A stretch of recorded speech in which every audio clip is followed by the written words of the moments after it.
जुहार जेमा समले मुई आपण मानकर स्नेहा संबलपुर बड़खातियार बा संबलपुर जीवन बसी तिहार आरंभ हो गलान। आपण माने देखि पारुथिबे वीडियो माध्यम से शिव पार्वतीर विवाहर प्रथम कार्य आज थालुटा आरंभ हो जाइछि।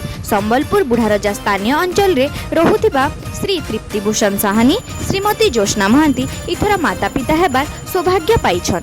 माता पिता इथर विवाह के केते जाकजमक रे भी संपूर्ण करूछन आमे आगर वीडियो मान के देखमा।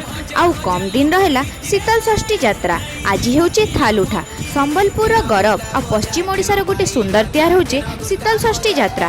तो आउ काना देखले मोर वीडियो माध्यम रे सबको न्यूता रहेला सभी देखी आसबे। 30 तारीख होचे गुआगुड़ा, 31 तारीख होचे शिव विवाह, 1 तारीख होचे शीतल यात्रा, 2 तारीख होचे मंदिर प्रवेश।